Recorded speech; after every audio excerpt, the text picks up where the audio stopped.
तस्स भगवतो अरहतो सम्मा संबुद्धस्स. उपस्थित सर्वशील संपन्न श्रद्धावान उपासक उपासिका तसेच बाल बालिका यांना सुद्धा माझा मैत्रीपूर्ण जय भीम नमो बुद्धाय. कार्यक्रमाला सुरुवात करण्या अगोदर आपण सर्वप्रथम 3 रत्नाचे अनुसरण करूया. त्यासाठी मी सर्वांच्या वतीने प्रमिला झनके मॅडम यांना विनंती करते की त्यांनी आम्हाला त्रिसरण द्यावे. प्रमिला झनके मॅडम. अरहं सम्मा संबुद्धो भगवा बुद्धं भगवन्तं अभिवादेमि. स्वाखातो भगवता धम्मो धम्मं नमस्सामि. सुपटिपन्नो भगवतो सावक संघो संघं नमामि. नमो तस्स भगवतो अरहतो सम्मा संबुद्धस्स. नमो तस्स भगवतो अरहतो सम्मा संबुद्धस्स. नमो तस्स भगवतो अरहतो सम्मा संबुद्धस्स. बुद्धं शरणं गच्छामि. धम्मं शरणं गच्छामि. संघं शरणं गच्छामि. द्वितीयंपि बुद्धं शरणं गच्छामि. द्वितीयंपि धम्मं शरणं गच्छामि. द्वितीयंपि संघं शरणं गच्छामि. तृतीयंपि बुद्धं शरणं गच्छामि. तृतीयंपि धम्मं शरणं गच्छामि. तृतीयंपि संघं शरणं गच्छामि. साधु साधु साधु. धन्यवाद मॅडम. गेल्या 3 वर्षापासून अविरत चालू असलेल्या धम्मपद गाथा व कथा यशस्वीरित्या यांच्या स्फूर्त प्रतिसादानंतर तसेच त्यांच्या धम्माला जाणून घेण्याची तळमळ हे सर्वांना बघता आपण जातक अट्टकथा या नवीन व्याख्यान मालिकाद्वारे बुद्धांचे मूळ पाली भाषेतील उपदेश व त्रिपिटकांचा अभ्यासकांच्या माध्यमातून ऑनलाईन पद्धतीने समजून घेण्याचा उपक्रम चालू केला. आजचे व्याख्यान क्रमांक 46 आहे. आजच्या मार्गदर्शिका नलिनी बागुल मॅडम पाली साहित्य व बौद्ध धम्माच्या अभ्यासिका आहेत. मॅडमचा अल्पसा परिचय देते. नलिनी बागुल मॅडम जे वास्तव्य 2004 पासून कॅनडामध्ये असून देखील त्या धम्मसाधकाच्या समूहाचे महत्वाचे काम जसे नियोजन, सूत्रसंचालन, गाथा म्हणणे, पीपीटी बनवणे आणि मीटिंग होस्ट करणे अशी विविध कामाची जबाबदारी त्यांनी स्वतःहून पुढे येऊन घेतलेली आहे. आपल्या सर्व व्याख्यानमालाचे पीपीटी मॅडमनी तयार केले आहेत. जोपुडकर दाम्पत्याकडून त्यांनी पालीचे ऑनलाईन क्लास करून पाली शिकले आहेत. MCom from university of Mumbai city of admission येथे अकाउंटंट म्हणून कार्यरत आहे. आणि याआधी सुद्धा नलिनी बागुल मॅडमने जातक अट्टकथा आपल्या या मंचावर बोललेल्या आहेत. तर मी नलिनी बागुल मॅडम आज आपल्याला पुंडपुल्लक जातक वन्ना ह्या जातक कथा आपल्याला सांगणार आहेत. मी नलिनी बागुल मॅडमला विनंती करते की त्यांनी आज मार्गदर्शन करावे. नलिनी बागुल मॅडम. नमो बुद्धाय. धन्यवाद अलकाताई. नमो तस्स भगवतो अरहतो सम्मा संबुद्धस्स. इमिना सत्कारेण तं बुद्धं अभिपूजयामि. बुद्धं धम्म संघ या त्रिरत्नांना माझा पंचांग प्रणाम. आणि ज्या बाबासाहेबांमुळे आज आपण या सुस्थितीत आहोत त्यांना, त्यांच्या कार्याला माझे अभिवादन. जे जे धम्माचे शब्द आतुरतेने ऐकतात, श्रद्धेने ऐकतात, त्यांच्यासाठी निब्बाणाचे दार हे सदैव खुले असते. आणि म्हणूनच सर्वांनी आजची ही जातक अट्टकथेवरील मार्गदर्शन श्रद्धेने ऐकावे हे मी सर्वांना नम्र विनंती करते. आज पुन्हा एकदा मला धम्मसाखच्या समूह मंडळाने जातक सांगण्याची जी संधी दिली त्यासाठी मी धम्मसाखरच्या टीमचे मिसाळकर सर, कल्याण मैत्रीण नैनाताई, गायधनी सर या सर्वांचे खूप खूप आभार मानते आणि त्यांच्या प्रती मी खूप खूप मेत्ता व्यक्त करते. तसेच माझे गुरु, जन्मदाते आई वडील, माझे काका, मोठे काका, तसेच या सर्वांचा आशीर्वाद घेते.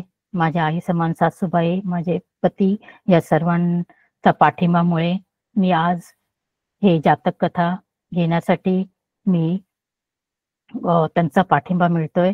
त्यासाठी मी खूप खूप मेत्ता करते त्यांच्या प्रती आणि जोपुळकर दाम्पत्य यांच्या मार्गदर्शनाखाली आज मी जे काही जातक सांगणार आहे सर्वांचे मार्गदर्शन मला लाभले. त्यासाठी मी सर्वांच्या प्रती मेत्ता व्यक्त करून आजच्या जातकाला सुरुवात करते. तसेच तुम्ही सर्व उपासक उपासिका यांच्यामुळेच आपण हा कार्यक्रम यशस्वी करू शकतो. त्यासाठी तुमचेही खूप खूप धन्यवाद.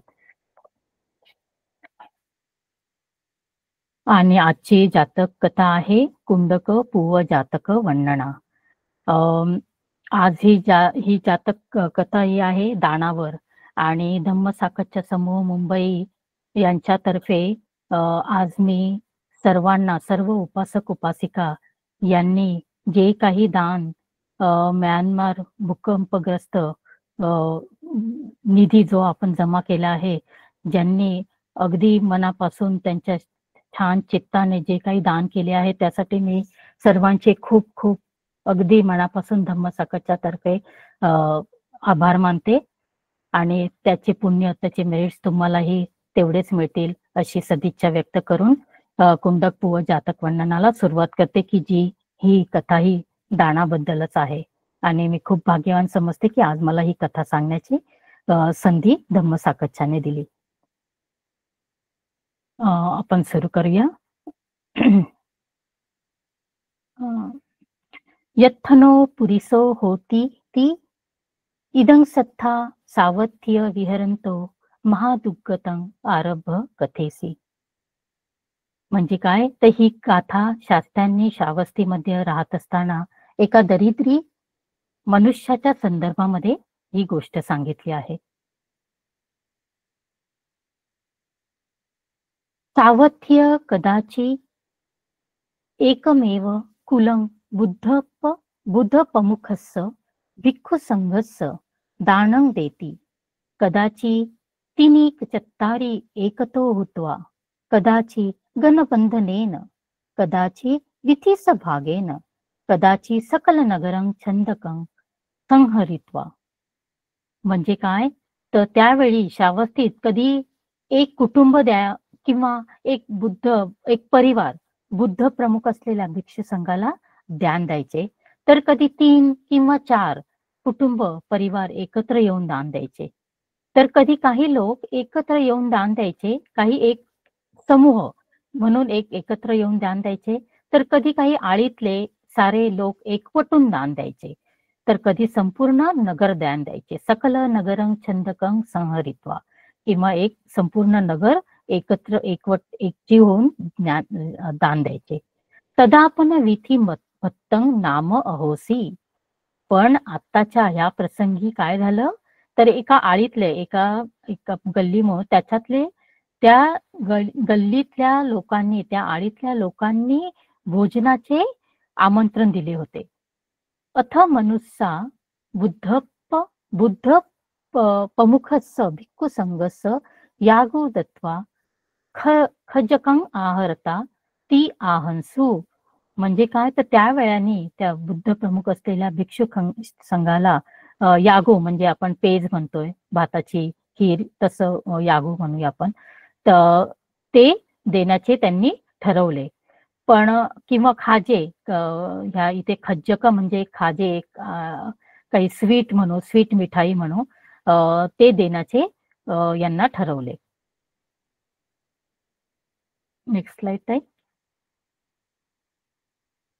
इथे दाखवलेलं आहे या स्लाइड मध्ये मी की कसं जेव्हा आपण म्हणतो की एक कुटुंब किंवा कधी एकच व्यक्ती दान देतो किंवा एक कुटुंब एकत्र येऊन कसे खूप सुंदर भोजन ते तयार करतात. कारण काय तर इकडे बुद्ध येणे आणि भिक्षू संघ आपल्या गावामध्ये येणे ही एक खूप महत्वाची बाब आहे. आणि त्यामुळे इतके सर्वजण इतके खुश होतात.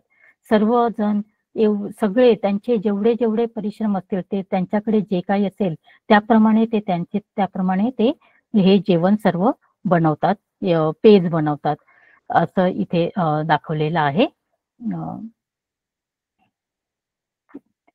तदापनेको परेसं भतिकारको दुग्गत मनुस्सो तत्सं वीथियं वसमानो चिंतेसी अहं यागू दातुं न सखिसामी खच्चकं पनस्तसामी ती. तर तो काय म्हणतो, ते तिकडे असतो त्यावेळेला त्या आळीत जो मजुरी करणारा जो दरिद्री माणूस असतो तो अतिशय दरिद्री असतो. भक्तिकारको दुग्गत्व मनुष्य म्हणजे अतिशय दरिद्री माणूस त्या आळीमध्ये राहत असतो. तर तो म्हणजे विचार करायला लागतो की मी मी ही जे काही यागू किंवा जे काही खीर आहे ती तर मी काही देऊ शकत नाही किंवा ती पेज मी काही बनवू शकत नाही, पण मी खाजे तर नक्कीच बनवून देऊ शकतो. कारण बुद्ध येणं हे किती दुर्मिळ आहे. बुद्धांचे येणं या जगामध्ये किती दुर्मिळ आहे. आणि बुद्ध आल्यानंतर आपण त्यांना भेटणं हे त्याहून अधिक दुर्मिळ आहे. आणि अशी ही संधी त्या दुर्गत माणसाला त्या दरिद्री माणसाला सोडायची नव्हती. कारण ही संधी मिळणं हे किती भाग्याचं काम आहे. म्हणून तो म्हणाला, असू दे, जरी माझ्याच्याने पेज नाही बनवून झाली तरी मी माझ्याच्याने जे काही होईल खाजे तर मी बनवू शकतो. म्हणून तो इथे चित्रामध्ये दाखवलंय की तो कसे ते त्यांच्यासाठी जेवण बनवण्यासाठी कसं तयार करतो. तर इथे म्हणाय सन्न सन्न कुंडकं वड्डा पेत्वा उदकेन तैमेत्वा अक्कपण्णेन वेठेत्वा कुक्कुळे पचित्वा इदं बुद्धस्स दस्सामीति तं आदाय गन्त्वा सन्तु सन्तिके ठितो खज्जकं आहरथा ती.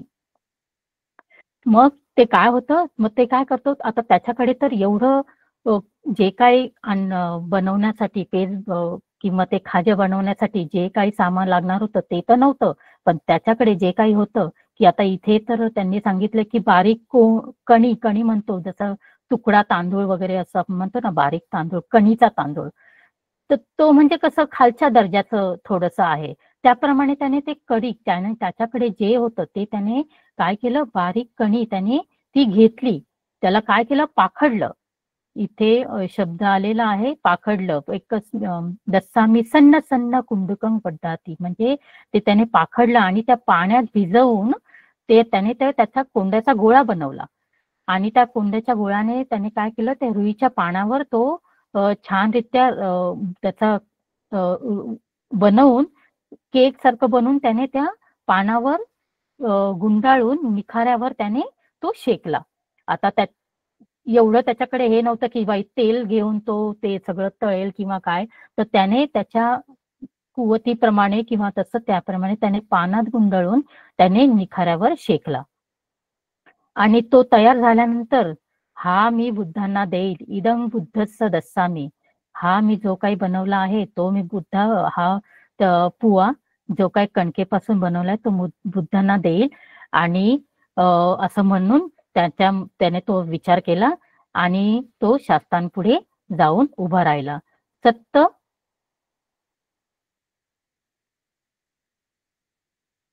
संतिके ठितो खज्जकं आहरतीति एकस्मिन् वचने वुत्तमत्ते सब्बपठमं गन्त्वा तं पूव सत्थु पत्तिठापेसि सत्था अन्येहि दीयमानं खज्जकं अग्गहेत्वा तमेव पूव खज्जकं परिभुज्जी.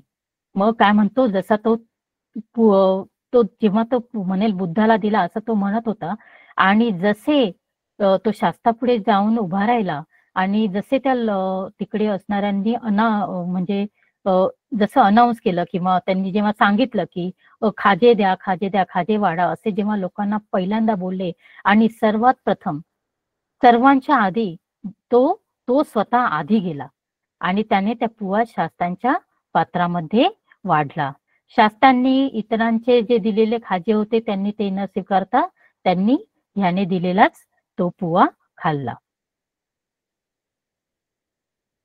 तस्मिन् एव पणखणे सम्मा संबुद्धेन कीर महादुग्गतस्य कुंडक खज्जकं अजिगुच्छित्वा अमतं वीय परिभुत्तंति सकल नगरं एककोलाहलं अहोसि.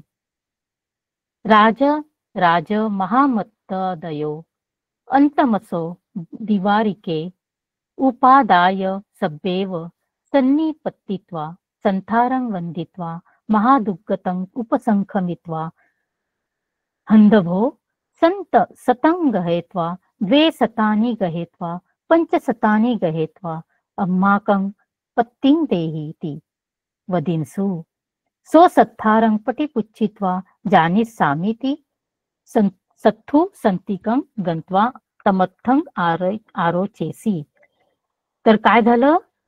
तस्मिन त्या क्षणी सम्मा संबुद्धांनी काय केलं? त्या दरिद्री मनुष्याचा पुवा कसलीही घृणा न करता त्यांनी तो खाल्ला. आणि त्यामुळे काय झालं? नगरामध्ये सगळी म्हणजे एक कोलाहलं अहोसी, सकल नगरं एक कोलाहलं अहोसी, की सम्मा संबुद्धांनी अजिगुच्छितं म्हणजे कसं? काही घृणा न करता अमतं परिभुत्तं ती सकल नगरं एक कोलाह अहोसी म्हणजे काय? की त्यांनी कसलीही घृणा न करता तो संबुद्धांनी जो काही पुवा खाल्ला त्याची ही वार्ता नगरामध्ये सगळीकडे पसरली आणि मोठा कल्लोळ माजला. आणि त्याच वेळेस जे काही राजा वगैरे तिकडे होते, राजाचे महामंत्री, राज महामत्ता दयो म्हणजे राजा आणि राजाचे महामंत्री अंतमसो दिवारिके उपादाय म्हणजे काय? तर तेच नाही तर दिवारिके म्हणजे तो जो द्वारपाल सुद्धा तिथे एकत्र जमा झाले. सब्बेव सन्निपत्तित्वा संथारं वंदित्वा महादुग्गतं उपसंखमित्वा म्हणजे तर ते द्वारपाल तिथे एकत्र जमा झाले आणि शास्त्रांना वंदन केले. त्यांनी शास्त्रांना वंदन प्रणाम करून ते महादरिद्री माणसाजवळ गेले आणि त्याला म्हणाले, हंदभो तत्तं गहेत्वा द्वे सतानि गहेत्वा पंचसतानि गहेत्वा अम्माकं पतिं देहीति वंदिसू. म्हणजे अरे तू त्या भोजन जे सम्मा संबुद्धांना जे दिले त्यासाठी त्या भोजनाच्या बाबतीत तू 100 घे, 200 घे की अथवा 500 घे, पण आम्हाला तुझ्या पुण्यामध्ये सहभागी कर. म्हणजे बघा किती त्यांनी जे दिलेलं जे दान होतं त्याच्यामध्ये किती त्याने ते दरिद्री असताना जरी दिलेलं आहे तरी पण ते ज्याने जे पुण्य केले ते जे सम्मा संबुद्धांनी खाल्लं म्हणून नगरातील लोकांनाही इतकं त्याबद्दल हे वाटलं की ते त्याच्याकडे जाऊन त्यासाठी पैसे द्यायला तयार झाले की बाबा तू ह्या पुण्यामध्ये हे घे आणि तू आम्हाला त्या पुण्यामध्ये सहभागी कर, त्याचा भागीदार करून घे. तो म्हणाला, मग तो काय म्हणतो? तो तत्थारं पटिपुच्छित्वा मी शास्त्रांना विचारतो, पटिपुच्छित्वा जनिस्सामी आणि मी विचारून तुम्हाला सांगतो. ती सत्थु संतिकं गंत्वा तमत्थ आरोचेसी. मग तो असं म्हणून तो तिकडनं निघून गेला. नेक्स्ट स्लाइड ताई. तथा धनं गहेत्वा वा अगहेत्वा वा सप्तसत्तानं पतिं देही ती आह. आणि त्या शास्त्रांजवळ जाऊन त्यांनी तो सर्व वृत्तांत सांगितला की हे नगरातले लोक मला धन वगैरे देण्यासाठी तयार झाले आहेत आणि मी जे काही आणि त्या धना याच्यामध्ये मला भागीदार बनण्यासाठी ते मला सांगतायत. धन गहेत्वा वा अगहेत्वा वा सप्तसत्तानं पती देही ती आह तो धनं गहेतू आरभी. मग तो शास्त्रांजवळ जाऊन जेव्हा हा वृत्तांत सांगतो तेव्हा शास्त्र त्यांना म्हणतात, ओके तू धन घेऊन ये किंवा ते धन घेऊन ये, ते जसे काही असेल ते तू घेऊन ये, पण ते जे आदेश ते जे देतील ते सर्व प्राणीमात्रांमध्ये त्याचा हिस्सेदार बनव. तिथे आहे सत्तानं पती देही, म्हणजे सर्व प्राणीमात्रांमध्ये त्याला त्याचा तो हिस्सा दे, त्याला वाटा दे. तेव्हा तुझा काय होईल, तेव्हा तुझा तो धार्मिकपणा त्याच्यातून दिसेल. दाखव काय करून ते घेऊन आणि सगळ्यांमध्ये प्राणीमात्रांमध्ये दिल्याने तुझं ते जे धार्मिकपणा आहे तो त्याच्यातून दिसेल. तेव्हा तू तो सर्वांना दे. सर्वांप्रती आपण म्हणतो ना, आपण जेव्हा करून मेत्ता देतो तेव्हा सर्वांप्रती कशी मेत्ता देतो त्याप्रमाणे हे तू सर्वांमध्ये दे असे सांगितल्यानंतर त्याने मग काय केलं, सो धनं गहेतुम आरभी, म्हणजे काय, त्याने धन घेण्यास त्याने त्यांच्याकडून प्रारंभ केला. मनुस्सा द्विगुण चतुगुण अठ्ठगुण आदि वसेन ददंता नव हिरण्य कोटियो अदंसू, म्हणजे काय केलं लोकांनी त्याला काय दिलं की त्याने दुप्पट, द्विगुण दुप्पट, चौपट, चतुर्गुण चौपट आणि आठपट असे करता करता ददंता नव हिरण्य कोटियो अदंसू, म्हणजे काय 9 कोटी 9 सुवर्ण कोटीचे त्याला धन त्यांनी प्रदान केले. आणि असं दे करून सत्था अनुमोदनं कत्वा विहारं गंत्वा भिक्खुहि वत्ते दस्सिते सुगतो वादं दत्वा गंधकुटी पाविसी, म्हणजे असे ते दिल्यानंतर शास्त्रांनी त्याला अनुमोदन म्हणजे काय केलं, त्यांनी आशीर्वाद दिला, त्यांनी त्याला धन्यवाद दिले आणि ते तिथून विहारामध्ये परत आले. तिथे त्यांनी भिक्षूंना सत्ता अनुमोदन कत्वा विहारं गंत्वा भिक्खुहि वत्ते दस्सिते, म्हणजे काय, भिक्खूंना जे काही आपले कर्तव्य आहे करण्याबद्दल उपदेश दिला किंवा सुगती प्राप्तीचा त्यांनी उपदेश दिला. सुगतो वादं दत्वा गंधकुटी पाविसी, त्यांनी हा सुगती प्राप्तीचा उपदेश त्यांनी देऊन त्यांनी ते आपले गंधकुटीमध्ये त्यांनी प्रवेश केला. गंधकुटी म्हणजे शास्त्रांची जे काही राहण्याची व्यवस्था आहे तिथे ते गंधकुटीमध्ये ते निघून जातात, ते तिथे प्रवेश करतात. राजा सायन्न समये महादुग्गतं पक्को सापेत्वा सेठी ठाणेन पूजेसी, म्हणजे काय, तर संध्याकाळी राजाने त्या महादरिद्राला मग काय केले, बोलावले आणि त्याला श्रेष्ठीपद देऊन त्याचा गौरव सत्कार केला. जेव्हा त्याने हे सर्व केलं त्याच्यामुळे काय केलं, त्याला जेव्हा तो धन ते सगळं घेऊन त्याने ते सगळ्यांमध्ये वाटलं, त्यानंतर त्यांनी काय केलं, राजांनी त्याला एक श्रेष्ठी म्हणून त्याला महादरिद्राला बोलवले आणि त्याला श्रेष्ठीपद दिले आणि त्याचा सत्कार केला. भिक्खू धम्म सभायं कथं समुत्थापेषु आउसो सत्था महादुग्गतेन दिन्नं कंदकपूवं अजिगुच्छतो अमतं विय परिभुज्जी, महादुग्गत अपि बहुधनन्य सेठी ठाणंच लभित्वा महासंपत्ती पत्तोती. म्हणजे काय इथे सांगितलंय की जेव्हा भिक्षू धर्मसभेत एकत्र बसून बोलत होते, जेव्हा इथे आपल्याला माहितीच आहे की जेव्हा जेव्हा हे भिक्षू असतात तेव्हा सत्ता येऊन मग त्यांना विचारतात, सो भिक्खू धम्मसभाय कथं समुत्थापेषु, म्हणजे काय, भिक्षू धर्मसभेत एकत्र बसून बोलत होते की आयुष्यमंतांनो, की ह्या महादरिद्रानं दिलेला कोंड्याचा हा पुवा शास्त्रानं जराही घृणा न करता खाल्ला, जसे काही अमृत अची गुच्छंतो अमतं वीय परिभुच्ची, म्हणजे जसे काही अमृत खावे तसा इतका रुचीने खाल्ला. त्या गरीबालाही त्याच्यामुळे काय झालं, धन प्राप्त झालं. महादुग्गत अपि बहुधनंच सेठी ठाणंच लभित्वा, म्हणजे त्याला गरीबालाही ते धन सर्वांनी दिलं आणि त्यातून काय झालं, त्याला श्रेष्ठीचे स्थान प्राप्त करून दिले आणि त्याला किती मोठी संपत्ती, महासंपत्ती पत्तोती, त्याला खूप मोठी संपत्ती त्याला मिळाली. मग सत्ता तिथे विचारतात, सत्ता आगंत्वा, सत्ता येतात आणि म्हणतात, काय नत्थ भिक्कवे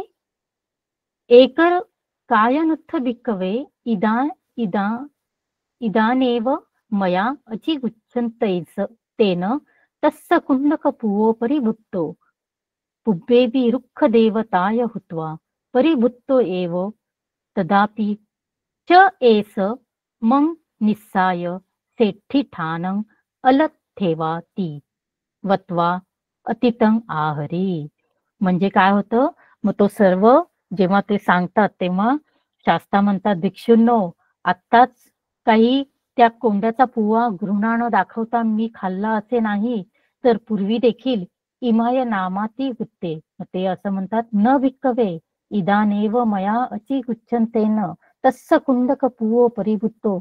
आणि मी आत्ताच नाही खाल्ला, तर पुब्बेही पूर्वीही मी जेव्हा रुक्ख देवताय हुत्वा परिभुत्त येवो, म्हणजे तेव्हाही मी वृक्ष देवता असताना देखील मी तो खाल्लेला आहे. आणि त्यावेळी देखील माझ्यामुळे त्या दरिद्री माणसाला काय झालंय, श्रेष्ठीपद प्राप्त झाले आहे. असे म्हणून शास्त्रांनी काय केलं, पूर्वजन्माची किंवा ही अतीत कथा त्यांनी सांगितली. तदापि सांगितली. पुढची अतिते वाराणसीय ब्रह्मदत्ते रज्जंकारेन्ते बोधिसत्तो एकस्मिन् ठाणे एरंड रुखे रुक्ख देवता हुत्वा निब्बती. तर काय असतं, पूर्वी वाराणसीत ब्रह्मदत्त राजा करीत असताना बोधिसत्व एका एरंड वृक्षाच्या झाडावर वृक्ष देवता म्हणच्या रूपामध्ये राहत होते. तदा तस्मिन गामके मनुष्या देवता मंगलिका होती.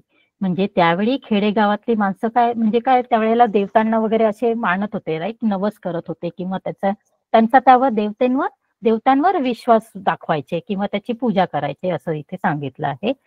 अथ एकस्मिन् क्षणे संपते मनुष्या अत्तनो रुक्ख देवतानं बलिकम्मं अकंसू. मग त्यावेळी ते खेडेगावातली नवस देत किंवा पूजा करत किंवा बळी देत, असं इथे सांग, बलिकम्मं अकंसू, बळी देखील देत असत. अथ एको दुग्गत मनुष्यो ते मनुष्ये रुक्ख देवता पटी जगन्ते दिस्वा एकं एरंड रुक्ख पटी जग्गी. तर तिथे काय होतं की एकदा एक म्हणजे सण येतो, सण आलेला असतो. अथ एकस्मिन क्षणे म्हणजे काय, सण येतो, तिकडे सण असतो. तेव्हा काय होतं, संपते मनुष्या अत्तनो रुक्ख देवतानं अथ एको दुःखत मनुष्यो ते मनुष्य रुक्ख देवता पटी जगते. म्हणजे त्यावेळी काय होतं, सण जेव्हा येतो तेव्हा लोक काय करतात, आपल्या देवतांना त्यांच्या याच्याप्रमाणे इथे लिहिलेलं आहे, मनुष्य अत्तनो देवतानं नानप अकाराणी मालगंध विलेपन आदिनी च एव खज्ज भोजानी च आदाय गच्छिसू. म्हणजे काय होतं, त्यावेळी ते जे काही लोक आपल्या देवतांना मानायचे ते काय करायचे, माळा, गंध, लेप, खाद्य भोजन ते त्यांनी दिले. ते चित्र दाखवले त्यांनी, वृक्ष देवतेला कसं हे माळा गंध लावले आणि ते त्यांना वंदन करतायत, त्याची पूजा करतायत.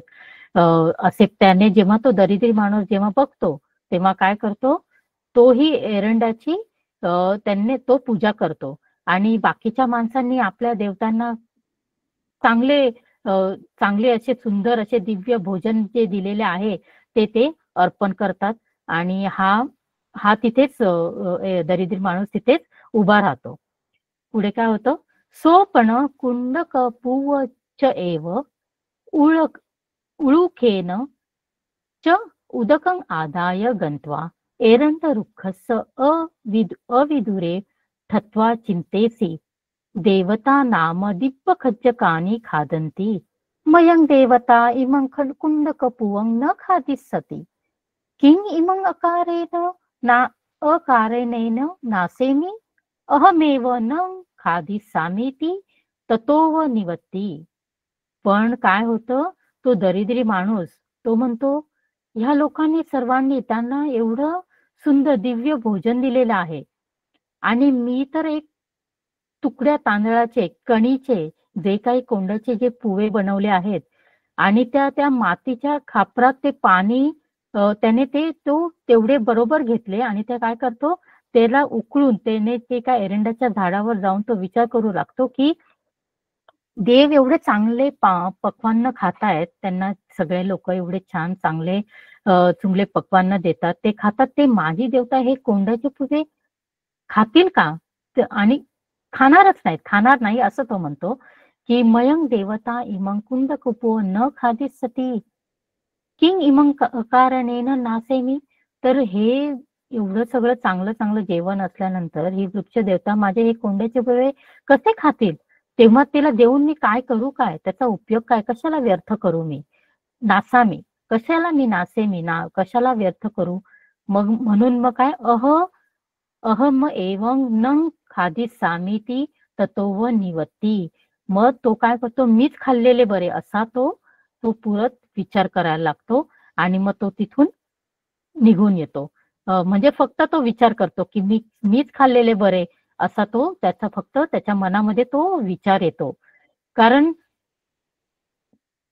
त्यावेळेला काय होतं, त्याने ते जे बनवलेलं आहे ते त्याच्या त्या संदर्भामध्ये तो त्याचं म्हणजे कंपेअर करायला लागतो, की त्यांनी एवढं बनवलं, त्याची मनाची द्विधा मनस्थिती होते, की मी देऊ की नको देऊ, की एवढं माझं चांगल्या दर्जाचं नाही असं म्हणून तो न देण्यासाठी असा त्याच्या मनामध्ये विचार करतो. पण तेवढ्यात काय होतं, जसा तो निघून जाण्यासाठी वळतो तेव्हाच काय होतं, बोधिसत्व खंड खंड विटपे ठत्वा भोपुरीस तचे त्वं ईश्वरो भवेयासी मयं मधुर खज्जकं दद्देयासी त्वं पण दुग्गतो अहं तव पूपं न खादित्वा अयं की खादिसामि मा मे कोठासं नासेहीति वत्वा इमं गाथम आह. मग त्यावेळी त्या वृक्षाच्या ज्या फांदीवर खंड विटपे ठत्वा म्हणजे त्या वृक्षाच्या फांदीवर बसलेले बोधिसत्व त्यांना काय म्हणतात, की भो पुरीस सचे त्वं ईश्वरो भवे यासी. अरे माणसा, तू जर समजा श्रीमंत असता, ईश्वरो भवे यासी म्हणजे तू जर समजा श्रीमंत असता, तू खूप धनी असतास, तर तू काय केलं असतं, मला तू गोड ते पुवे मयंग मधुर खच्चकं दद्दे यासी, तू जर श्रीमंत असतात तर तू ते मला दिले असतेस. पण त्वं पण दुग्गतो, पण तू काय आहे, तू गरीब आहेस आणि मी तुझा तो पुवा नाही खाणार, तर मग करू काय? म्हणजे तू असा त्याचा वाटा, तो माझा जो काही भाग आहे तो काही नष्ट करू नकोस. आणि असं म्हणून ही अतीत कथेत त्यांनी ही गाथा म्हटली आहे. काय? यत्थनो पुरीसो होती तत्थना तस्स देवता आहरेतं कुंडपूवं मामे भागं विनाशयाती. म्हणजे जे मनुष्यांचे जे भोजन आहे देवतांचे तेच होय रे, कन्याचा दे पुवा माझा वाटा नासू नकोस रे. म्हणजे काय, पुढच्या स्लाइड मध्ये त्याचं आपण नीट हे करूया. तत्थ यत्थ नव्हती यथा रूप भोजन होती तत्थनाती तस्स पुरीसस्स देवता अपि तथा रूप भोजन आव होती आहेरेतं कुंडपूवंती एतं कुंडकेन पक्कपूवं आनेहि मयं भागं मा विनाश ए होती. म्हणजे काय, की जसा मनुष्य तसेच त्यांची देवता असते. तत्थ यत्थ नव्हती यथा रूप भोजन होती. जसा मनुष्य तसेच त्यांची देवता आणि त्याचप्रमाणे त्यांचे भोजन असते. म्हणजेच काय, तसेच त्या मनुष्याचा देवता देखील यथा रूप भोजन होती तत्थनाती तत्स पुरीसस्स देवतापी. म्हणजे तसेच त्या मनुष्याचा देवता देखील त्याच प्रकारे ते भोजन तथारूप भोजनाव होती म्हणजे भोजन ग्रहण करणारा असतो. म्हणजे या कणीपासून या कणीच्या पावडर पासून तू जो काही पुवा बनवलेला आहे ते तू मला दे, हा माझा वाटा, तू हिस्सा नष्ट करू नकोस. कारण जे तू काही बनवले आहे ते तू तुझ्या त्या प्रेमाने बनवल्या आहेत. तुझ्या चित्तामध्ये खूप चांगली त्याची चित्ताची हे कसे प्रसन्न चित्ताने तू बनवले आहे, तेव्हा तू ते जे बनवलेले पुवे आहे ते तू मला त्याच्यातून तू वंचित करू नको, तो नष्ट करू नकोस. आणि असे म्हणताना निवत्तित्वा बोधिसत्तं ओलोकेत्वा बलिकम्म म अकासी. तो असे म्हणताच पुन्हा तो वृक्षाच्या दिशेने वळला आणि काय म्हणाला, बोधिसत्वांना बघत तो त्यांच्या समोर अगदी म्हणजे बळी पडला. आपण म्हणतो ना, एकदम बघून त्याला इतकं हे झालं. असे जसे वृक्ष देवता असं त्याला सांगतात की असं तू समजू नकोस, तू जे काही बनवलं आहे ते तो हिस्सा मला दे. तर तेव्हा त्याला तो एकदम त्यांच्यासमोर बळी पडतो. बोधिसत्वांनी हे सर्व समजून मग त्यांना विचारतात, बोधिसत्व ततो ओजं परिभुजित्वा पुरीस त्वं किमंथ मग पटी जग्गसीती. तू अरे मनुष्या, तू हे कोणत्या उद्देशाने, म्हणजे तुझं काय प्रयोजन आहे, त्या कोणत्या प्रयोजनाने तू माझी सेवा करतो. पटी जग्गसी म्हणजे कशासाठी तू माझी सेवा करतोस.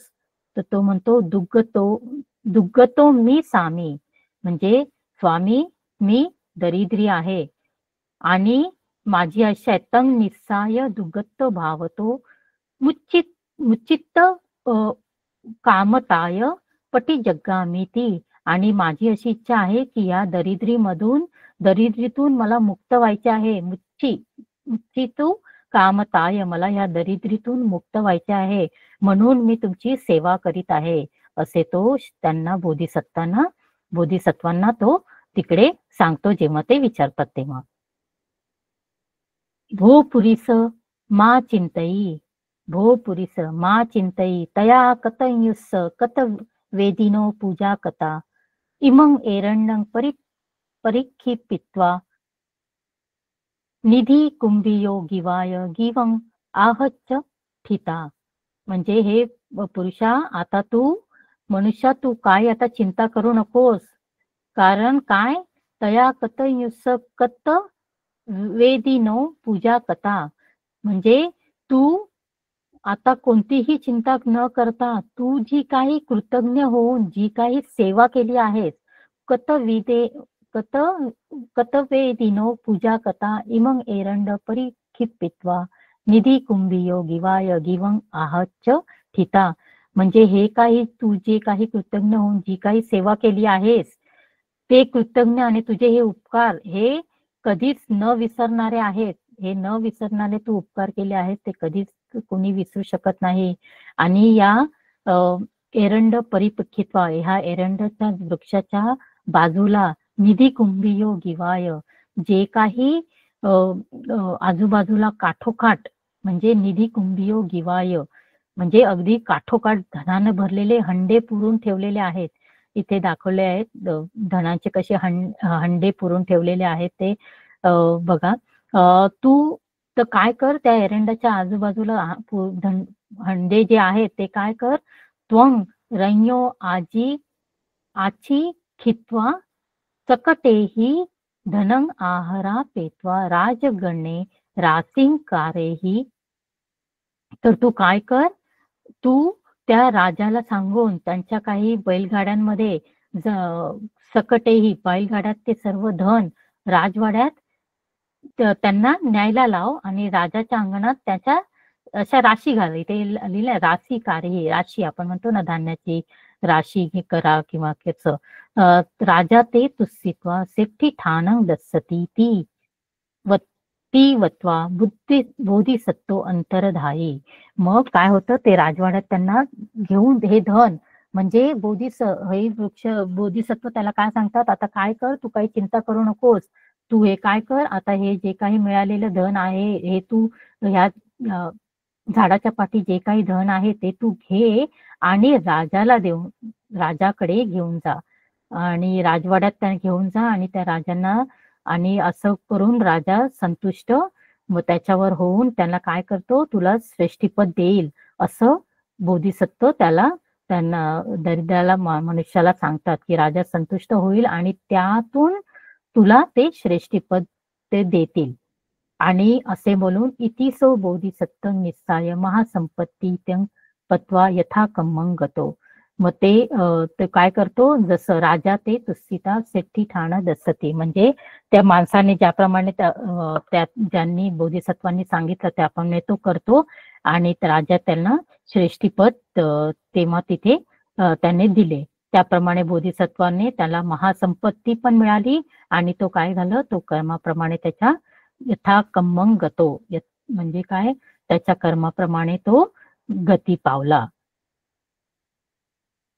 तथा इमं धम्मदेशनं आहरित्वा जातकं सम्मोधानेसि तदा दुःखतो एतरहि दुःखतो एरंड रुक्ख देवतापण अहमेव अहोसींती.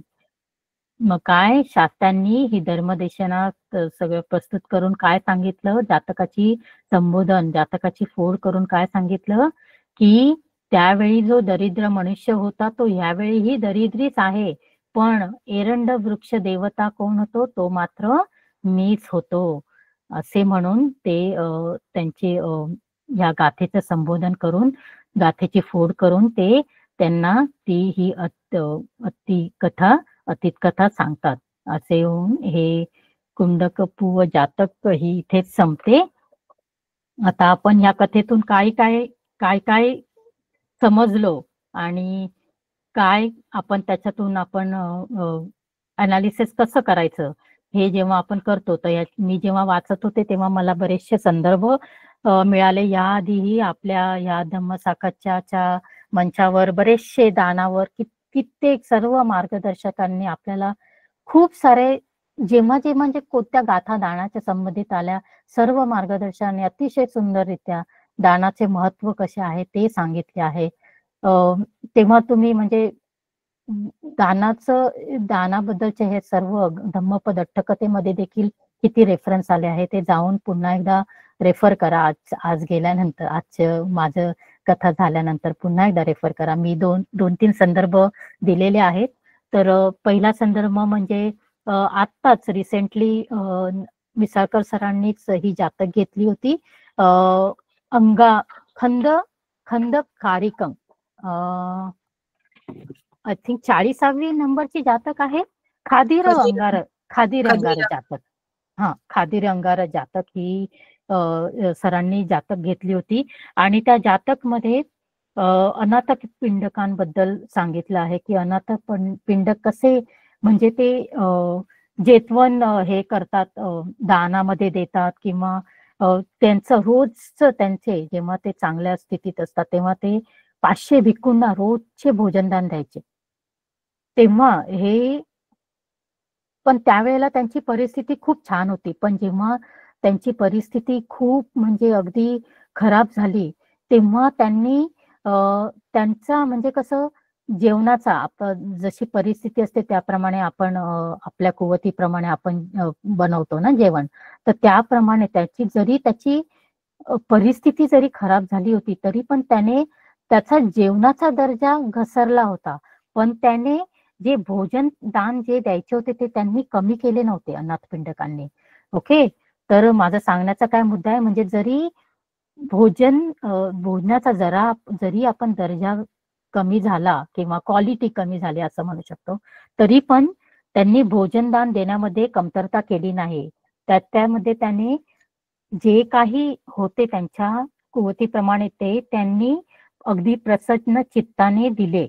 आणि हेच महत्वाचे आहे दान देण्यामध्ये. काय तर आपण प्रसन्न चित्ताने जे काही दान देतो ते मग ते कसेही असो, मग ते तुम्ही 10,000 द्या किंवा आज मगाशीच मी सुरुवातीलाच सांगितलं की आज म्यानमार स्थितीमध्ये जे काही सर्वांनी ज्ञान दिले ते जेही दिले ते त्यांनी किती प्रसन्न चित्ताने दिले. मग ते 500 असो नाही तर 1000 असो किंवा 2 रुपये असो, पण तुम्ही देतानाची तुमची मनाची अवस्था किती प्रसन्न होती हे जास्त महत्वाचे आहे. तर हा एक संदर्भ होता. दुसरा संदर्भ धम्मपद अट्टकथा 116 नंबरची मिसाळकर सरांनी, आय थिंक ते सेशन 54 नंबरचे होते. मिसाळकर सरांनीच ती कथा घेतली होती. ती होती चुळेक साटक ब्राह्मण वधू. म्हणजे तिथेही काय असतं, हे दोघे जे नवरा बायको असतात ते अगदी दरिद्री अवस्थेत असतात आणि आणि ते साटक म्हणजे काय, ते समजा आपण चिवर किंवा ते वस्त्र जे काही ते घालत असतात ते. तर ते नवरा बायको जेव्हा ते दरिद्री अवस्थेत असतात, पण त्यांच्याकडे काय असते, इतकी कठीण परिस्थिती असते की त्यांच्याकडे एकच वस्त्र असतं आणि एकच वस्त्र असतं. पण जेव्हा जेव्हा शास्ता त्या गावामध्ये येतात, तेव्हा त्यांना म्हणजे शास्ता आले म्हणजे आपण त्यांचे दर्शन होणे किती दुर्मिळ भाग्याची गोष्ट आहे, म्हणून त्यांना जायचे असते. पण ते म्हणतात, हे वस्त्र तर एकच आहे, पण आपण दोघे कसे जाणार? मग ते काय विचार करतात, की मग ते विचार करतात, की आपण अलट-पलट जाऊया. म्हणजे एकदा तुम्ही जा आणि मग नंतर मी जाईल. दुपारी तुम्ही जा म्हणजे दुपारी तुम्ही जा आणि संध्याकाळी मी जाईल, अशी ते विचार करतात. आणि मग ते बुद्धांचा उपदेश ऐकायला पहिली बायको जाते आणि मग नंतर तो माणूस जातो. आणि असे म्हणून ते एवढा बुद्धांचा उपदेश ऐकून ते इतके हे होतात, मग त्यांना असं वाटतं की आपण काहीतरी दान करावं. पण आता त्यांची परिस्थिती पण इतकी बिकट असते की दान द्यायचं तर काय द्यायचं? आणि तरी पण म्हणजे दान तर करायचे, हे तर ते त्यांनी ठरवलेलं असतं. म्हणजे त्यांची ती ती निष्ठा तर ती दृढ निष्ठा, तो संकल्प तर केलेलाच आहे, की दान तर मला द्यायचे आहे, पण ते कसे द्यायचे? मग ते काय, ते त्या द्विधा मनस्थितीत असताना देखील ते काय करतात, मग त्यांची मनस्थिती अशी होते, की मग कोणत्या प्रहरी दान द्यायचे? बरोबर ना? की सायं समयी प्रहर असतात ना, सकाळ, दुपार, संध्याकाळ असं. कोणत्या प्रहरी द्यान द्यायचे असा ते विचार करतात आणि किंवा मग देऊ की नको? का आज देऊ की उद्या देऊ? हा विचार मग तो त्यांच्या मनामध्ये येतो. त्यामुळे त्यांचे जे काही त्याचे फळ मिळणार असते, ते त्याप्रमाणे मिळते त्यांना फळ. आता समजा पहिल्या प्रहरी दिलं, तर मे बी ते दुप्पट होणार, चौपट होणार होतं. नंतरच्या समय दिलं, तर ते 8 पट होणार होतं आणि किंवा 16 पट होणार होतं. अशाप्रमाणे जसे तुम्ही दान द्याल, त्याप्रमाणे त्याचे फळ तुम्हाला मिळू शकत होते. तुम्ही ती गाथा पुन्हा एकदा पूर्ण डिटेलमध्ये वाचा. मी फक्त मला या गाथेतून म्हणजे या धम्मपद अट्ठेकथेतून आपल्याला काय मुद्दा घ्यायचा आहे दानाबद्दल तेवढंच मला सांगायचंय, की तुमची जर दृढ निष्ठा, संकल्प असेल आणि जरी तुम्ही गरीब असाल किंवा दरिद्री असाल किंवा तुमच्या कुवतीप्रमाणे तुम्ही देत असाल, तर तुम्ही एकदा अधिष्ठान केलंय, तर मग ते तुम्ही पूर्ण पूर्ण मग मग करायचे. मग ते काहीही मग त्याच्यामध्ये मनामध्ये तुम्ही तसा तो विचार आणायचा नाही. द्विधा मनस्थिती करायची नाही, की मी देऊ की नको किंवा असं किंवा उद्यावर ढकलायचे नाही. कोणतेही काम जे कुशलकर्म आपण जे करतो, ते काम करताना कोणतेही उद्यावर ढकलायचे नाही. वाटले आज द्यायचे, तर मग आज आपण ते करून टाकायचे. दान धर्म करताना हे पुढे ढकलायचं काम आपण मग तसं करायचं नाही किंवा मनाची घालमेल करायची नाही. मग आपलं चित्त कसं पाहिजे त्याप्रमाणे आपल्याला त्याचे ते विपाकही पुढे आपल्याला मिळतात. आपण हे करताना नेहमी कुशल कर्म करता काही ना काही आपले जसं आपण म्हणतो मार किंवा अडथळा हे तर आपल्या कर्मामध्ये आपल्या येतच राहतात ना. पण मग ते जेव्हा आपण एकदा अधिष्ठान करतो, मग ते हे सगळे अडथळेही आपण त्याच्यातून मुक्त होतो किंवा आपण त्या बाधांनाही सामोरं जातो. मग ते ते कोणीही आपण आपलं स्ट्रॉंग डिटर्मिनेशन हवंय. तीच एक महत्वाची गोष्ट होती. दुसरं एक धम्मपद अट्टकथा मी रेफर केली नाही, त्याच्यामध्ये 80 नंबरची आहे, ती पंडित वग्ग मध्ये होती. पंडित सामनेर वथू. आणि ती देखील अशीच एका दरिद्री माणसाची कथा होती आणि त्यात देखील दानाचे खूप छान महत्व सांगितले आहे. भोजन दानाविषयीचीच ही कथा आहे आणि तीही तुम्ही जरूर ऐका. तर म्हणजे ते काय करतो, तो कष्ट करून तो भिक्षू भोजन दानाची व्यवस्था करतो आणि ते करत असताना त्याचे चित्त कसे प्रसन्न होते. त्याचा चित्ताचा विचार कसा असतो जेव्हा ते देतो तेव्हा आणि त्याच्या परीने तो जेवढे होईल तेवढे तो ध्यान करतो. त्यात तुमच्या चित्ताची चेतना कशी आहे हे आपण बुद्धांच्या शिकवणीत आपण नेहमीच बघतो आणि त्याचे फळ आणि विपाक हे पण तसेच होतात, नाही का? तर हा एक संदर्भ होता. सो ऑलमोस्ट दोन धम्मपद अट्टकथा आणि शिवली थेरांची देखील, ते देखील धर्मामध्ये किती श्रेष्ठ होते ही देखील संदीप भगत सरांनी आत्ताच 2 आठवड्यापूर्वी आय थिंक ती शिवली थेरांबद्दल सांगितली कथा.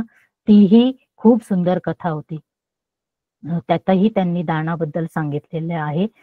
तर मग आपण दान जेव्हा देतो तेव्हा आपण काय बघतो, दान देण्याच्या आधीचा आपली चित्ताची चित्त कसे आहे, दान देताना कसे आहे आणि दान दिल्यानंतर, हे आपण बरेचदा मिसाळकर सर सगळ्या मार्गदर्शकांकडून ऐकले आहे की आपले चित्ताची चेतना आपली कशी हवी, आपले चित्त कसे प्रसन्न हवे. आणि ह्या 3 जे इन्सिडेंट्स आहेत की देण्याच्या आधी, देताना आणि देण्यानंतर, हे आपण नेहमीच बघत आलेलो आहोत.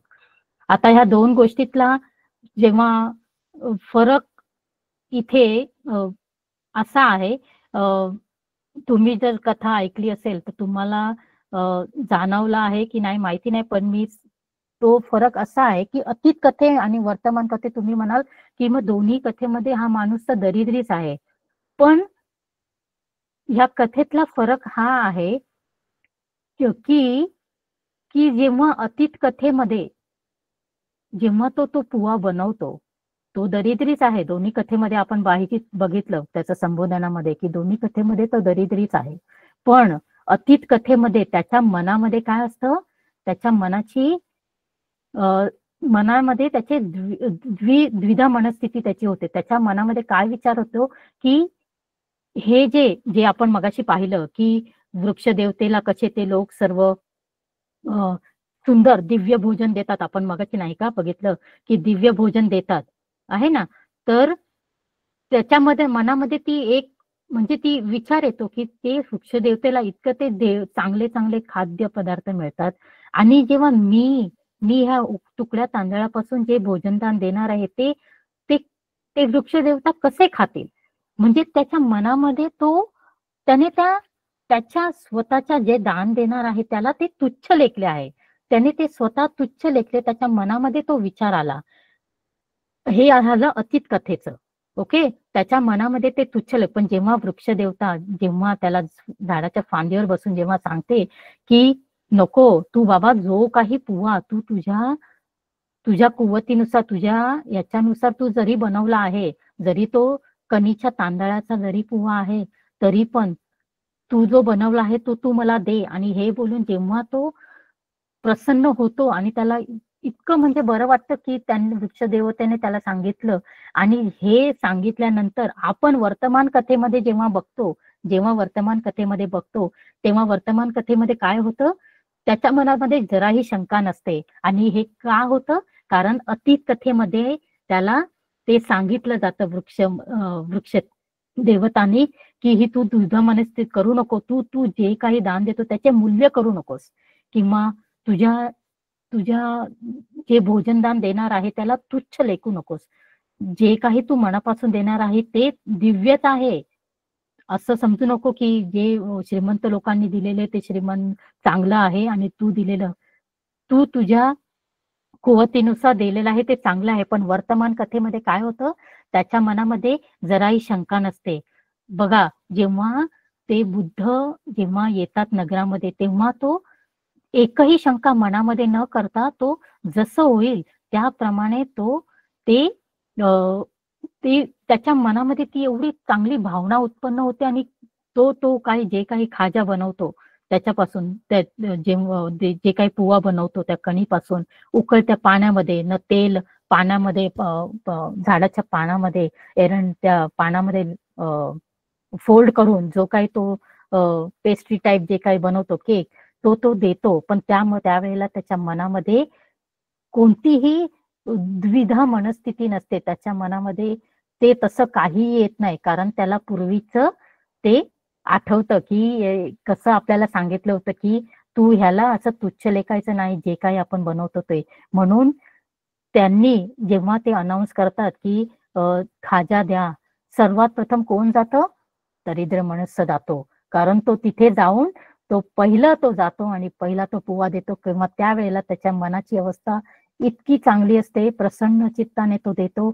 आणि जे काही तो देतो ते त्याच्यामध्ये कोणतीही शंका मनामध्ये निर्माण न करता, किंवा स्वतःचे जे बनवले त्याला तुच्छ न लेखता की माझं चांगलं नाही असं न विचार करता तो देतो. म्हणजे हा या गोष्टीचा खूप मोठा सार आहे. हे मला जाणवलं. म्हणजेच काय, आपण जेव्हा काही कोणालाही काही ऑफरिंग करतो किंवा काही दान देतो, तेव्हा ते किती महाग आहे किंवा किती स्वस्त आहे, ते त्याची म्हणजे त्याचे मूल्य त्याच्यावर अवलंबून नसते, नाही का? की आपण फक्त ते ते मौल्यवान आपण जेव्हा देतो, ते आपलं मन कसं आहे त्यावर ते अवलंबून असते. त्याचं व्हॅल्यू तशी करायची नसते. किती महाग आहे किंवा काय. किंवा भोजन त्यांनी चांगलं दिलंय म्हणजे भोजन दानाचं आहे म्हणजे भोजन एक चांगलं आहे म्हणजे ते चविष्ट असेल असं काही नाही ना. म्हणजे चवीवरही अवलंबून आहे. चवीवरही अवलंबून नाही किंवा देण्याचे जे मूल्य आहे ते आपण आपल्या मनाची, आपल्या मनामध्ये आपल्या चेतनाची काय चेतसिका आपली काय आहे अवस्था त्यावर अवलंबून असते. आणि जेव्हा मगाशीच मी सांगितलं की देण्याच्या आधी बिफोर गिव्हिंग किंवा देताना आणि दिल्यानंतर कसे आपले चित्त कसे आहे त्यावर हे त्याचे मूल्य केले जाते. व्हॅल्यू त्याची क्वालिटी चांगली किंवा त्याच्यावर नसते. हे आपण म्हणजे दान देणारा किंवा दानाचा जो विचार करतो त्याचे मूल्य त्याचे कसे विचार आहेत त्याच्यावर ते अवलंबून असते. तुमची हेतू काय,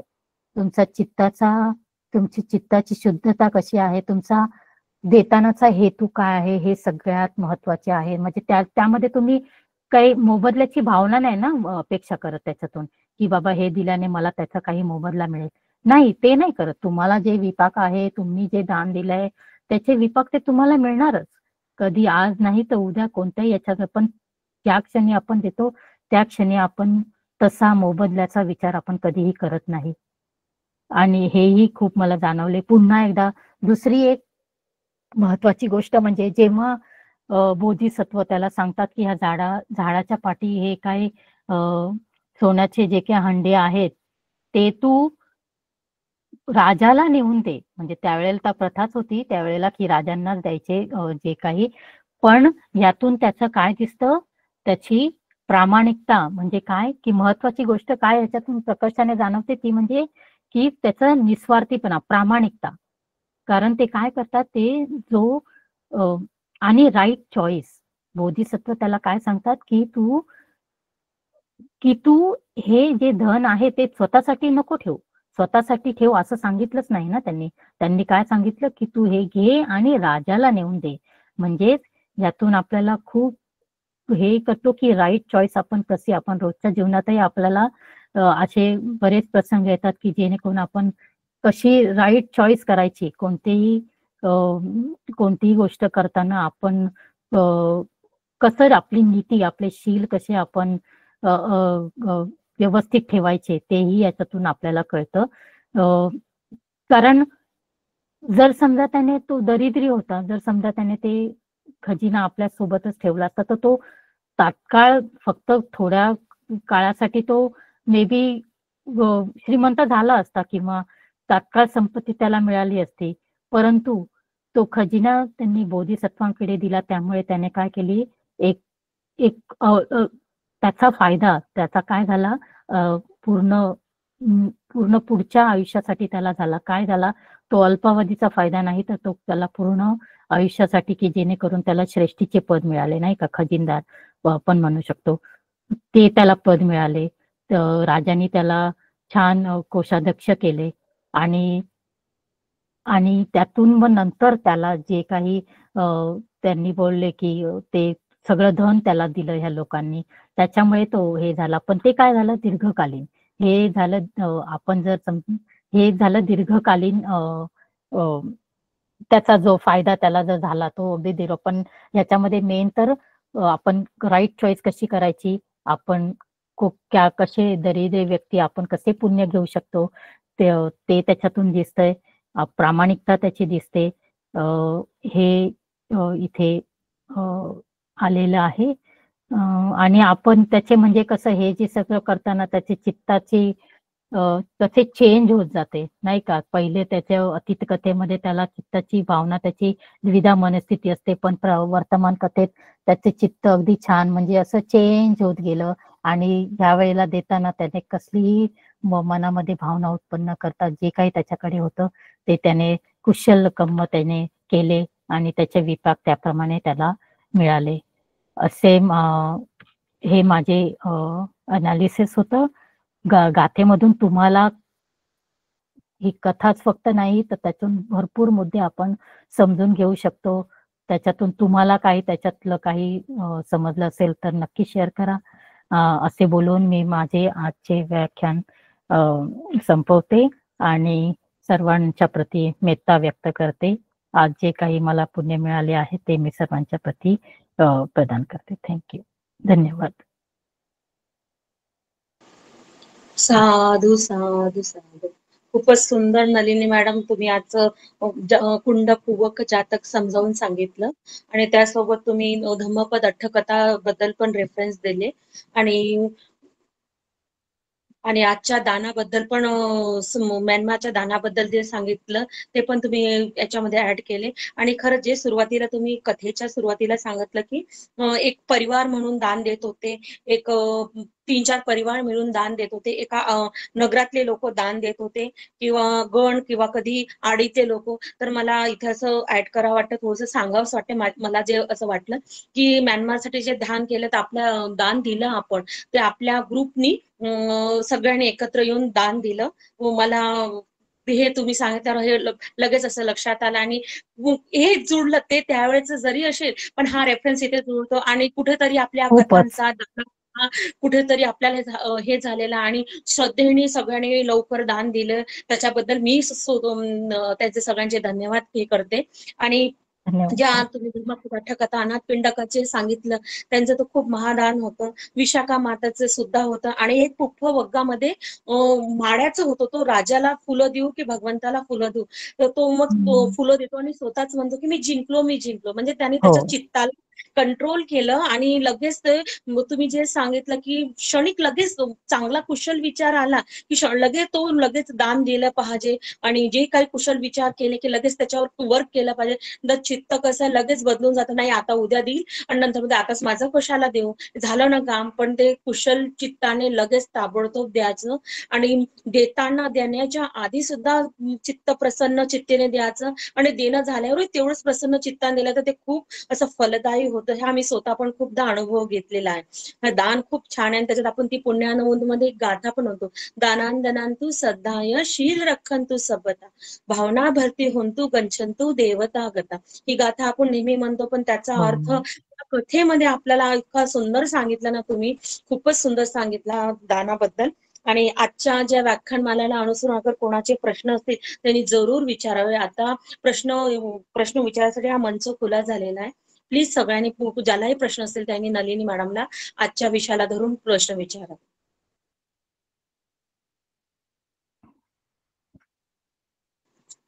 प्रश्न विचारावे जरूर मॅडमला दानाबद्दल. आजचा विषय इतका सुंदर घेतला मॅडमने. दानाबद्दल सांगितलंय. आपण 10 पारमितामधून पहिली पारमिता जी आपण करतो ती दान पारमिता होते. त्याच्यावर जरूर प्रश्न विचारावे. तनुजा मॅम बोला, तुम्ही अनम्यूट करा. हा. Thank you madam. नमो बुद्धाय. जय भीम. आजच्या नमो चैत्र बुद्धाय. जय भीम. पौर्णिमेच्या सर्वांना खूप खूप मंगलकामना. आणि आपण आज जी कथा सांगितलेली आहे जातक कथा, अतिशय सुंदर आणि मराठीत ते एवढं छान समजून सांगितलं की मनाला एवढी भावून गेली ती कथा. तर असं वाटतं की ही जी हा दान कथा आहे तर यात आपल्याला जो म्यानमारमध्ये जो भूकंप झालेला आहे त्याला उद्देशून ही आजची जातक कथा एकदम परफेक्ट होती. आणि हो ना. तुम्ही त्या जातक कथेच्या व्यतिरिक्त दानाबद्दल एवढी चांगली माहिती सांगितली मॅडम की खरंच म्हणजे प्रत्येकाला ते दान पारमिता कधी आणि केव्हा करावी आणि कोणाला करावं हे सुद्धा तुम्ही खूप छान सांगितलं. आणि दान देताना आपलं मन कसं प्रसन्न असलं पाहिजे, दान दिल्यावर सुद्धा आपलं मन कसं प्रसन्न असलं पाहिजे आणि दान द्यायच्या आधी सुद्धा आपलं मन कसं प्रसन्न असलं पाहिजे हे खूप छान सांगितलं तुम्ही. याच्यामध्येच आपल्याला ती दान पारमिता आहे, त्या दान पारमितेबद्दल थोडं आणखी सांगावं असं मला वाटते. 10 पारमितांबद्दल दान पारमिता जी आहे एखादी उदाहरण आणखी थोडस. आता मिसाळकर सर आहेत किंवा संजय भाऊ सर आहेत. आता मी तर एवढं 10 पारमितांबद्दल नाही बोलू शकत. आजच्या कथेनुसार जो काही अभ्यास होता त्याप्रमाणे. पण एकच पारमिता ती दान पारमिता मधली दान पारमिता फक्त एकच नयनाताई? थोडंसं. तनुजा मॅडम, तुम्हाला काही ऍड करायचंय का त्याच्यामध्ये? नाही मॅडम, फक्त ते दान पारमितेबद्दलच थोडंसं आणखी डिटेल पाहिजे होतं थोडं.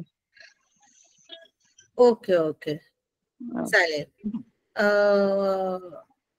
गायधनी सर आहेत. गायधनी सर.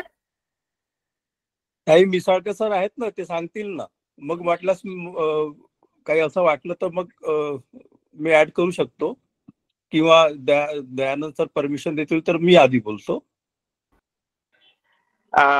मी फक्त ऍक्च्युअली मी गाडीमध्ये आहे, त्यामुळे व्हिडिओ चालू करू शकत नाही. फक्त मी 2 मिनिटं बोलून सर मग तुम्ही बोलून घ्या, ठीक आहे? तर आजची जी कथा आहे, नलिनी मॅडमनी दानाबद्दलची सांगितली आणि इतकं म्हणजे रिलेव्हंट आहे आपला म्यानमारसाठी आपण जे कॅम्पेन करतोय ते म्हणजे खूप प्रभावीपणे आपलं दान किती सत्कारमी लागत आहे ते आपल्याला दिसत आहे. आणि म्हणजे यामध्ये जी कथा होती की काही लोक जे आहेत बुद्धाला किंवा बुद्ध संघाला भोजनासाठी निमंत्रित करतात ना, तर त्याच्या वेगवेगळ्या पद्धती आहेत. आपल्या याच्या आधी चर्चा झालेली आहे की भोजनदान कसं करायचं भिक्खू संघाला. एक तर म्हणजे काही लोक म्हणजे 2 भिक्खू, 10 भिक्खू, 25 भिक्खूला म्हणजे आपल्या घरी बोलवायचे ते आणि भोजन दान करायचे. म्हणजे किती भिक्खू येणार आहे, समजा 500 भिक्खू असेल तर त्यांची वाटणी कशी करायची भोजन दानासाठी, ते पण आपल्याला दिसतंय. त्याला शलाका भोजन पण म्हटलं जातं. म्हणजे तेवढ्या प्रकारचे कुपन म्हणू आपण, ते त्यांना दिले जायचे आणि मग तेवढे भिक्खूंची ते व्यवस्था करायचे. किंवा मग सामूहिक भोजन करायचे, म्हणजे सगळ्यांनी अन्नधान्य आणून द्यायचं आणि त्यातून आपण जो भंडारा म्हणतो ना, त्या टाईपचं पण भोजन दिसायचं. आणि इथे आपल्याला दिसतं की आपापल्या घरचं बनवून आणायचं आणि जे बनवलेलं आहे आपण ते भिक्खू संघाला वाढायचं. तो एक प्रकार आपल्याला याच्यातून दिसतो. आणि त्यावेळेस या सगळ्या भोजन दानाचे जे वेगवेगळे प्रकार आहेत, त्यावेळेसची जी संस्कृती आहे आपली ती आपल्याला दिसून येते आणि ती खूप म्हणजे खूप आनंद देते जर त्या संस्कृतीचा आपण अभ्यास केला तर. आणि त्यातल्या चांगल्या प्रथा आपण आज उपयोगात आणू शकतो. आणि असं म्हटलं जातं ना की सगळ्यात म्हणजे दान बुद्धाला दिलेलं दान हे म्हणजे सगळ्यात मोठं फळ देणारं दान असतं. हे बऱ्याच वेळा आलेलं आहे. आणि या कथेमध्ये म्हणजे ना त्याचं फळ एकदम ताबडतोब मिळालेलं आहे. ठीक आहे, तत्काळ फळ मिळालेलं आहे. कारण त्यावेळेस अशी पद्धत होती की बुद्ध असतील किंवा सारिपुत्त थेर असतील किंवा अरंत असतील, पचिक बुद्ध असतील, त्या लोकांना दान दिलं म्हणजे काय म्हणतात ते लॉटरी सारखंच आहे ते असं. तर ज्याचा नंबर लागला त्याला सगळे लोक म्हणायचे की तुम्ही जे पुण्य अर्जित केलेलं आहे ते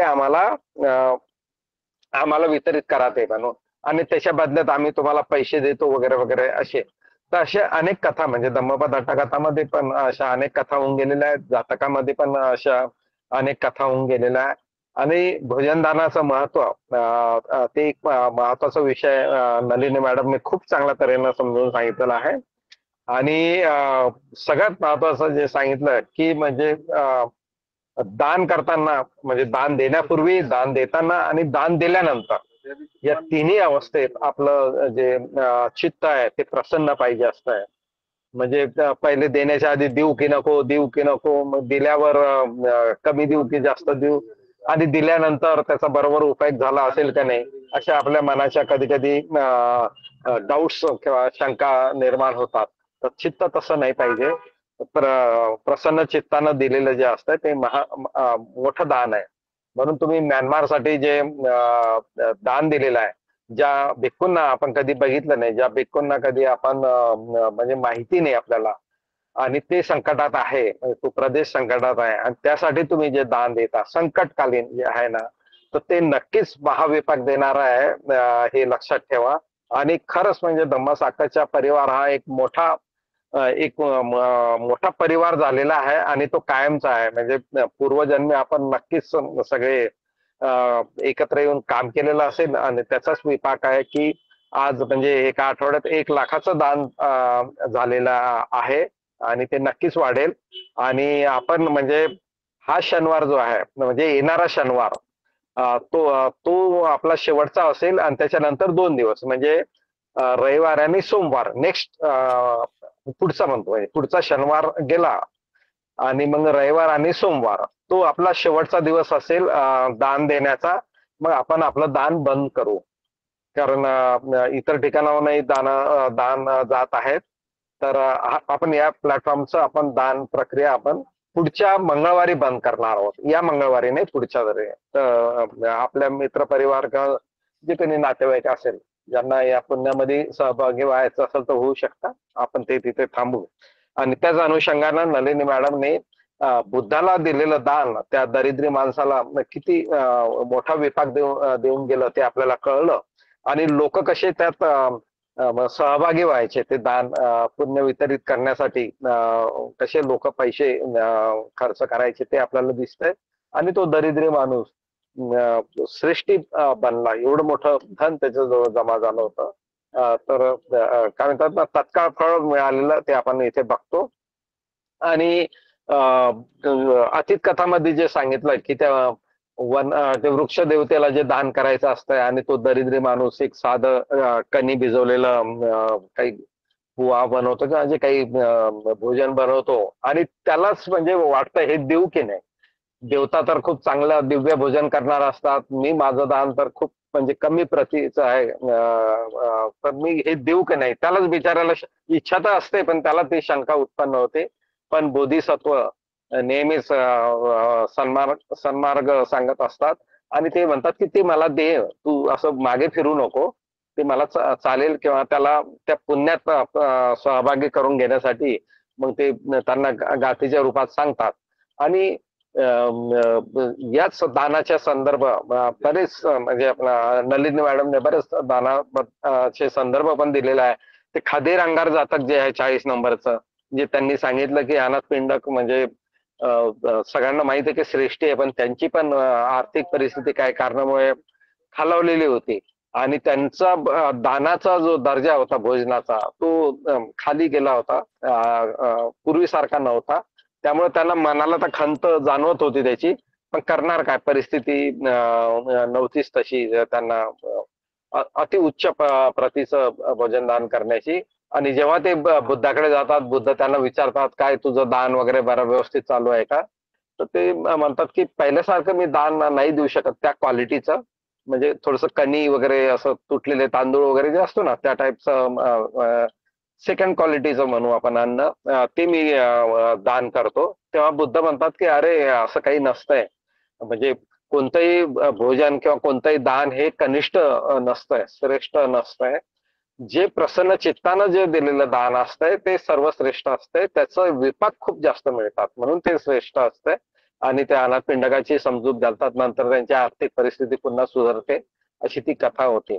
तर बुद्धाने वेळोवेळी दानाबद्दल सांगितलेलं आहे आणि अशा अनेक कथा नलिनी मॅडमने त्याचे संदर्भ पण दिलेले आहे. तर तुमच्या म्हणजे नलिनी मॅडमचे खूप खूप आभार खूप खूप कौतुक. पण एकदम कमी वेळात त्यांना हे जातक दिल्या गेलेलं आहे. आणि बरेच स्टुडंटच्या परीक्षा चालू आहे किंवा आता 14 एप्रिलची पण तयारी चालू आहे. आणि अनेक लोकांना म्हणजे 14 एप्रिल साठी पण दान द्यावं लागतंय किंवा आता बुद्ध पौर्णिमा आहे त्यासाठी दान द्यावं लागतंय किंवा बोधगयाचं जे आंदोलन चालू आहे त्यासाठी काही लोक दान जमा करत आहेत. आणि आता आपण म्यानमारचं पण दान हे केलेलं आहे. तर लोक वेगवेगळ्या ठिकाणी वेगवेगळ्या प्रकारे दान देतात आहे. आपण सगळेच देतो आणि आपली पुण्य अर्जित करतो. म्यानमारला ज्या ज्या लोकांनी प्रत्यक्ष दानासाठी मदत केली त्या सगळ्यांचं धम्मसाकाच्या मार्फत म्हणजे आभार मानतो. आणि चंद्राजी तांबे सगळं झाल्यावर म्हणजे अनाउन्समेंट करतीलच तसे ते ग्रुपमध्ये टाकतच आहे की कोणी किती पैसे दिलेले आहेत. आणि ते आपण लवकरच पास ऑन करणार आहे त्या कन्सर्न भिक्खू संघाला. तर मी इथेच थांबतो मॅडम. तुमचं खूप खूप धन्यवाद सर. कौतुक आणि खरंच खरंच खूप चांगलं सांगितलं. आणि विषय पण असा आहे ना की तो हो. म्हणजे हृदयाला स्पर्श करणार आहे आणि आपलं पुण्य जे आहे अर्जित करणारा आहे, दान पारमिता पुष्ट करणारा आहे. त्यामुळे खूप अभिनंदन. आणि मी धन्यवाद सर. गायधनी सरांना सांगतो, म्हणजे त्यांना काही ऍड करायचं असेल. गाडीत असल्यामुळे मला जास्त बोलता येत नाही. धन्यवाद मॅडम. धन्यवाद सर. धन्यवाद. थँक्यू. धन्यवाद सर. तुमचं मार्गदर्शन आम्हाला वेळोवेळी लाभत असते आणि तुमचं मार्गदर्शन आम्हाला नेहमी लाभो अशी सदिच्छा करते. विजय दादांचा हँड रेज आहे. बोला विजय दादा. हा, मी 1 मिनिटं बोलणार. जस्ट आजचा तुमच्या अट्टकथेचा आजचा विषय छान होता ताई, आणि तुम्ही तो व्यवस्थितरित्या त्याची मांडणी केली सुरुवातीपासून तर शेवटपर्यंत.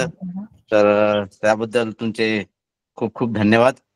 आणि हा विषय तुम्ही निवडल्याबद्दल पण त्याचे पण धन्यवाद, आणि सगळ्या धम्मसाखरच्या टीमचे पण थँक्यू.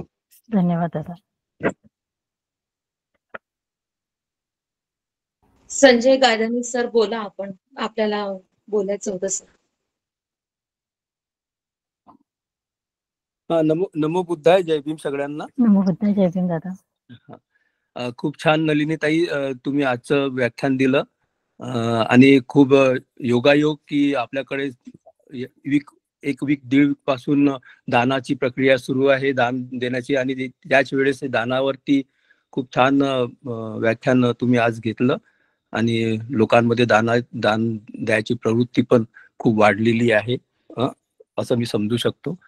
तर मिसाका सरांनी तर खूप छान प्रकारे समजून सांगितलं, आणि तुम्ही पण कथेमधून खूप छान दानाचे महत्व सांगितलं. की 3 प्रहर जे तुम्ही सांगितलं दानाच्या वेळेस, ते ऍक्च्युली मनामध्ये आलेली प्रथम भावना म्हणजे प्रथम प्रहर. तुम्ही लगेच देता, म्हणजे त्यामध्ये अभिधम्माच्या हिशोबाने बघितलं तर ससंकारिकं असंकारिकं, म्हणजे तुम्ही स्वतःहूनच पुढे येता एकदम पहिल्या क्षणीच.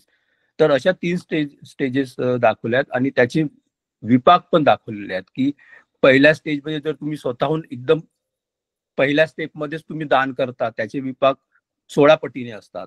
मग तुम्ही सेकंड स्टेप किंवा मी उद्या करतो असा जेव्हा मनामध्ये येतो, त्याचे विपाक थोडे कमी असतात, म्हणजे 8 पट असतात. 8 पट. हा, असे ते तुम्ही जे सांगितलं ना, पती पत्नींना एकच कपडा असतो. हो. त्या साठक त्याच्यामध्ये आहे. त्या कथेचं हे आहे. अजून एक दानावरती खूप छान आहे ती अकिंचनाचं दान म्हणून एक कथा आहे. तो खूप गरीब असतो, आणि त्याला भिक्षू संघ म्हणतो. भिक्षू संघ नाही, जे उपासक असतात ना, भिक्षू संघांना दान द्यायचं आहे, तर या गरीबाला म्हणतात की तू पण दान देतो. म्हणते मी काय, माझ्याकडे तर काय आहेच नाही, पण तू एक तर भिक्खूला देऊ शकतो ना. असं करून त्याच्याकडून ते बोलवून घेतात की तू दे, आणि त्याची परिस्थिती नसताना पण तो हो म्हणतो. आणि मग तो त्या हो साठी तो किती प्रयत्न करतो. पती पत्नी कुठेतरी काम मागायला जातात, इतकं प्रसन्नतेने काम करतात, आणि त्यांना ते तिथून जे मिळतं त्या बदल्यामध्ये ते दान देतात, आणि त्या दानाचं त्यांना विपाक इतकं खूप मोठं मिळते. ते अवश्य तुम्ही त्या कथेतून वाचू शकता. तुम्हाला ती कथा खूप आवडेल. आय थिंक सर ती मी सांगितली ना, 80 नंबरची होती ती. कच्छप बुद्धांच्या वेळेची ती कथा होती. हीच होती ना की अकिंचनाचं दान म्हणून ती कथा आहे ती. हो, अकिंचनाचं दान. ऍक्च्युली तेच आहे की ते कारण काय होतं, तेव्हा जे भिक्खू लोक जेव्हा येतात ते सगळे वाटून घेतात एकमेकांना, की लिस्ट बनवतात की हे 500 भिक्खू आज तुमच्या घरी येतील, हे 500 भिक्खू तुमच्या घरी येतील. पण ते काय होतं, जेव्हा हा माणूस असतो, जे गरीब माणूस, तो जेव्हा ते लिस्ट जे बनवतात त्याच्यामध्ये ह्याचं नाव लिहिलंच गेलं नाही जात, ते विसरतात त्याचं नाव. ते बरोबर आहे. मी ती कथा सगळ्यांनी वाचावी त्यासाठी आठवण करून दिली. ते अकिंचन दान म्हणून ती कथा आहे ती. म्हणजे ती लांब कथा आहे, आणि त्याला खूप व्यवस्थित वाचलं तरच त्याचं महत्व कळतं. आणि कुणी प्रश्न विचारला होता की दान पारमिता बद्दल? तनुजा मॅम. आहेत का त्या? आहेत. हो आहेत सर. तर त्या संदर्भात मला सांगायचं होतं की जसं आता हे 3 प्रहर आपण म्हटले आहेत ना, तनुजाताई तुम्ही ऐकत आहात ना? हो सर, ऐकत आहेत. आणि सरांनी पण हो, खूप हो, छान हो. त्याला त्याबद्दल मार्गदर्शन केलं सरांनी सुद्धा. हो हो हो हो हो तर ते त्यामध्ये अजून एक थोडंसं ऍड करतोय आम्ही. सरांनी तर सांगितलंच आहे दानाबद्दलचं. तर त्यामध्ये ना दान पारमिता जी आहे ना, म्हणजे कोणती पण पारमिता तेव्हाच पूर्ण होते जेव्हा आपण एक्स्ट्रीम लेवल पर्यंत, म्हणजे कोणती पण कठीणाई आपल्याला आपल्या जीवनामध्ये भौतिक गोष्टीला घेऊन ज्या पण कठीणाई येतात त्या दूर सारून आपण जेव्हा दान करतो प्रत्येक स्टेपला, तेव्हा ती दान पारमिता पूर्ण होते. म्हणजे सपोज आज अशी काहीतरी वेळ आली की मला दान करायचं आहे आणि आपण लगेच दान केलं, तर ही अवस्था पुढच्या वेळेस राहत नाही. कधी कधी काय होतं की दान करायची वेळ आपण घरात एकदम आवश्यक कामाला आहे, तर आपण काय करतो, त्या दानाला महत्व देत नाही, आपण उद्या करतो किंवा परवा करीन अशा मनामध्ये येतो ना की ठीक आहे यावेळेस नाही करत. तर ह्या ज्या अडचणी येतात ना आपल्याला, ह्या अडचणी आपल्या पारमिता थांबवण्यासाठी येत असतात. कारण हे भौतिक गोष्टीच्या अडचणी असतात. दान पारमिता तेव्हाच पूर्ण होते जेव्हा आपण भौतिक लौकिक गोष्टीच्या पार जाऊन ती प्रक्रिया पूर्ण करतो. नाही काही असो, मला ते करायचं आहे. जसं आपल्या धम्मसाखंचा मध्ये कितीतरी व्याख्यान अशा वेळेस घेतलेले आहेत मार्गदर्शकांनी ज्यावेळेस त्यांना स्थिती नव्हती, तब्येत बरी नव्हती, कुणाचं घरच्यांच्या प्रियजनांचं निधन झालेलं आहे, अशा परिस्थितीमध्ये कुणाची तब्येत, नलिनीताई तर पडून गेल्या होत्या, त्यांना मार लागलं होतं, तरी पण त्यांनी ठरलेल्या दिवशी त्यांनी ती व्याख्यान घेतलेल्या आहेत. ह्या ज्या जेव्हा गोष्टी आपल्या चित्तामधून होत असतात तेव्हा ते चित्त डेव्हलप होत असते आपलं, आणि मग पुढे या गोष्टी पूर्ण करायसाठी आपल्याला मारा येत नाही. माराला माहित असते की हा व्यक्ती तिथून निघालेला आहे, तर तो मारा तेवढा स्ट्रॉंगली येत नाही आणि आपली ती गोष्ट हळूहळू पूर्ण होत जाते. अशा प्रत्येक स्टेपला नवीन नवीन कठीणाई येतात आणि आपण तरी पण त्या पारमिताकडे अग्रसर असलो तर ती गोष्ट पूर्ण होत राहते. सगळ्यात मोठी गोष्ट बोधिसत्व, पण जेव्हा सिद्धार्थ गौतम ऍज ए बोधिसत्व, त्याच्या आधीचा जन्म जो होता ना तो वेशांतर जातक म्हणून आहे, आणि ती शेवटची म्हणजे सिद्धार्थ गौतमांचा आधीचा जन्म जो होता तो वेशांतर जातक मधला होता, आणि त्या जातक मध्ये त्यांनी तेव्हा दान पारमिता पूर्ण केली आहे. म्हणजे इतके असंख्य कल्प त्यांनी जन्म घेतला आहे, सगळ्या पारमिता पूर्ण केल्या, पण दान पारमिता ही जी आहे ना त्यांची शेवटच्या जन्मात पूर्ण झाली. तुम्ही वेशांतर जातक अवश्य वाचा, खूप छान आहे. त्यामध्ये म्हणजे कोणत्या परिस्थितीमध्ये त्यांनी ते दान केलेलं आहे.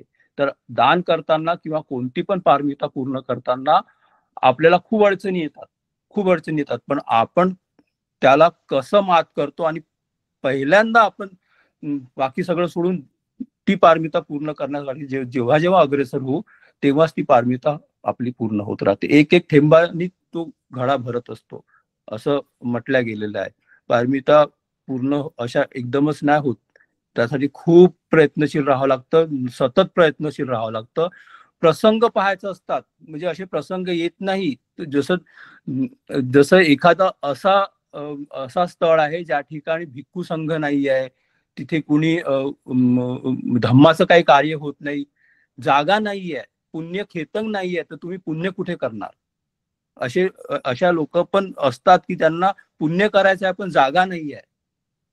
ते खूप म्हणजे अकुशल कर्माची विपाक असतात ते, म्हणून म्हणतात की बुद्ध असणं इठ्ठ आहे, बुद्धांची मूर्ती दिसणं इठ्ठ आहे, हे पुण्यखेतन आहे. याच्या दुसरं पुण्यखेतन नाही आहे सृष्टीमध्ये. तर या गोष्टीचं आपल्याला म्हणजे आपण म्हणून की कॅच करायचं, की म्हणजे अशा गोष्टी आल्या की लगेच त्यावरती ऍक्शन घ्यायचं असतात. म्हणून हे आपल्या पारमिता पण असतात, आपले चांगले कर्म असतात की आपल्या समोर अशा गोष्टी येतात की अरे असं असं झालंय, दान करा. तर त्या ठिकाणी असं कधीच मनात विचार आणू द्यायचा नाही की अरे मागच्या वेळेस तुम्ही दान दिला आता परत का दिला, नाही, ती अडचण आहे, तो मारा आहे, तसा विचार करणं. तर हाच या आजच्या कथेमध्ये पण हेच सांगितलेलं आहे की त्याला तो मारा आलेला असतो पहिल्यांदा, की अरे मी तर गरीब आहो, माझं बनवलेलं पुवा खातील का देवता? तर देवता काय त्याला म्हणतो, हे त्याच्यामध्ये गिल्टी भाव येतो ना. तर गिल्टी भाव कधीच यायला नाही पाहिजे कोणती पण गोष्ट करताना, मग ती किती पण खालच्या दर्जाची असो, किंवा मोठ्या दर्जाची असो, चांगलं पक्वान्न असो, की असंच काहीतरी बनवून दिलेलं असो, त्याच्या पद्धतीनुसार ते सगळं श्रेष्ठच असतं देवतासाठी. इथं देवताचा जो उल्लेख आलेला आहे ना, गाथामध्ये मी थोडं वाचल्यानंतर मला गाथा अशी वाटली की जसा तू आहे तसाच मी आहो, म्हणजे तो व्यक्ती जसा आहे तसंच त्याची देवता आहे. तर या ठिकाणी मला असं रेफरन्स आठवला की देवता ही त्याच्या मनामध्येच बसलेली आहे, ती सूक्ष्म रूपाने. म्हणजे तू जसा आहे तशीच ती देवता असते. म्हणून तू मला दिलेलं अन्न तू संपवू नको, ते मला दे, माझा भाग मला दे, असं करून त्याची ती चेतना प्रवृत्त करते. ते सूक्ष्मरूपी देवता जे सांगतात ना, देवता असे दिसत नाही ना, सूक्ष्म रूपाने असतात ना. आपल्याला अनाथ पिंडकाच्या सूत्रामध्ये पण ते आढळतात की भगवान बुद्ध सांगतात ना की किती प्रकाश आलेला होता, खूप सूक्ष्म रूपाने सगळे देवता आले होते. तर तो एक उल्लेख आपल्याला समजू शकतो की हे सगळे देवता खूप सूक्ष्म रूपाने असतात. म्हणजे केसावरती असंख्य देवता बसू शकतात, एवढे ते सूक्ष्म असतात ते. तर हा एक उल्लेख आहे. आणि सेकंड टाइम मग या कथेमध्ये सेकंड टाइम जेव्हा तो हो हो हो या कथेमध्ये सेकंड टाइम बघा तो गरीब व्यक्ती कसं पुढे पुढे जाऊन दान करतो. त्याच्या चित्तामध्ये ती गिल्टी भावना निघूनच गेली असते ती. तर असं आपल्या आयुष्यामध्ये पण पुढे पुढे होत जातं जेव्हा आपण या प्रकारे विचार करतो. तर या आजच्या व्याख्यानाच्या अनुषंगाने मला एवढंच बोलायचं होतं. थँक्यू. तनुजाताई, तुम्हाला दान पारमिताचं कळलं ना? हो सर, हो सर, खूप छान. आपण खूप छान पद्धतीने आपल्याला मार्गदर्शन केले आम्हाला. आणि आपल्याला जे अडचण येतात ना, ती आपली मारसेनाच आहे सर ती. हो सगळं मारच असतो. हो. आणि बुद्ध धम्मामध्ये जो कोणी प्रविष्ट होतो तेव्हापासूनच मार सुरू होतो. त्याच्या आधी मार सुरू होत नाही. खूप अडचणी येतात. हो. चला, ठीक आहे. काही कुणाला काही प्रश्न? धन्यवाद सर, धन्यवाद. साधू साधू साधू. पंथक सरांचा हँड रेज आहे. खूप छानरित्या पारमिताबद्दल सांगितलं दादा. थँक्यू. पंथक सर. जय भीम, नमोबुद्धाय. जय भीम, नमोबुद्धाय. फार साधुवाद ज्ञाना मॅडम, आपण फार सुंदर पद्धतीने सांगितलं. मला जास्त काही नाही सांगायचं, सगळं गायधनी सर आणि मिसाळकर सरांनी कव्हर केलं. पण तरी मला थोडस ऍड करायचं असं वाटतं, म्हणून तुम्ही म्हटलं म्हणून मी सुरुवातीला मी थोडं ऍड करतो. कारण ते जे एक साठक जातक जे आहे त्याच्यामध्ये ते सरळ म्हटलंच होतं, गाथा पण म्हटली होती की दानांच्या युद्धांच्या समान बाहू, म्हणजे दान देणं आणि युद्ध करणं. म्हणजे जसं मनामध्ये पण एक द्वंद्वाचाच भाव असतो, मी देऊ की नको देऊ, इथं देऊ की नको देऊ. तर मुख्यत्वे आता दानाच्या पद्धतीने पण विचारलं होतं, म्हणून बुद्धिझम मध्ये 3 प्रकारचे मुख्य दान असे सांगितले. त्याच्यामध्ये आमिष दान आहे, ज्यामध्ये मग भोजन दान, मटेरियलिस्टिक चिवर म्हणा किंवा कुठलेही दान त्या आमिष दानामध्ये येतं. आणि नंतर अभय दान आहे, त्याच्यामध्ये मग जीवनदान म्हणा किंवा रक्तदान म्हणा, आपण ब्लड डोनेशन करतो कधी, तर ते अभय दानामध्ये पण येऊ शकतं. आणि सर्वात मुख्य म्हणजे आज आपण धम्म साकच्य करतो, तर जे धम्मदानम सब्बदानम जिनाती आहे, तर हे धम्माचं जे दान देणं आहे हे सर्वात महत्वाचं आहे. तर हे आहे. आणि एकदा मी विनय रक्षिता भंतेजींचं पण मार्गदर्शन प्रवचन ऐकत होतो, तर तेव्हा त्यांनी नवीन पद्धतीने सांगितलं होतं की एक भयामय दान, की जसं की आज बऱ्याचशा वेगवेगळ्या पंथामध्ये भय वृत्ती असते माणसामध्ये, त्यामुळे भय ठेवून लोक दान देतात. बा नाही, इथे दान दिल्याने मला काहीतरी प्राप्त होईल, किंवा भय नाही, इधर दान देना चाहिए. जसं ब्राह्मण याच्यामध्ये करतात का नाही, तुम्ही द्या, त्यांना डेडिकेशन दिलं आहे सगळं, का आम्हाला दान दिलं की आम्ही तुमच्यासाठी स्वर्गाची दाळा वगैरे उघडू, असं. तर भयामय दान आहे. दुसरं श्रद्धामय युक्त चित्ताने दिलेलं श्रद्धामय दान आहे, जे श्रद्धा त्यांच्या याच्यात आज उत्पन्न झाली होती, लगेच त्यांनी दिलं. तिसरं भावनामय, म्हणजे जर आपण देऊ नाही शकलो पण दुसऱ्याच्या दानामध्ये आपण भावना जरी केली, आज देऊ नाही शकत पण त्यांच्यासोबत आपण भावना केली, तर भावनामय दान आहे. आणि प्रज्ञामय दान, म्हणजे प्रज्ञायुक्त चित्त ठेवून कुणाला द्यायचं कुणाला नाही द्यायचं याची पण आपल्याला जाण ठेवून जर आपण दान दिलं, ते प्रज्ञामय दान. असं 4 प्रकार विनय रक्षिता भंतेजींनी मागे एकदा सांगितले होते, तर मला ते जस्ट ऍड करायचे होते म्हणून मी जस्ट सांगितलं. आणि सब्बदानम धम्मदानम जिनाती हे तर आहेच. तर thank you very much. Thank you. Thank you पंथक sir. Thank you for the addition. आम्हाला हेच कळले त्यातून आज. थँक्यू. धन्यवाद संजय गायधनी सर. खूप सुंदर तुम्ही दानाबद्दल सांगितलं आणि मार्ग कशा प्रकारे येतो आणि तो कसे अडथळे करते हे खूपच महत्वाचं या कथेला अनुसरून सांगितलं तुम्ही. तुमचे फार फार धन्यवाद. आणखी कोणाचे काही प्रश्न आहेत का? विचारू शकता की मॅडम पुढे जायचं?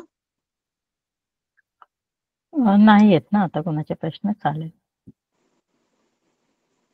पुढे जाऊया. पुढे जाऊया मॅम. नाही ठीक येत आहे, कोणाचे प्रश्न बहुतेक. खूप खूप धन्यवाद नलिनी मॅडम. तुमचं खूप सुंदररित्या तुम्ही आज जातक समजावून सांगितलं. दानाबद्दल खूप सुंदर सांगितले आणि धम्मपद अठ्ठकथाचे खूप रेफरन्स दिले.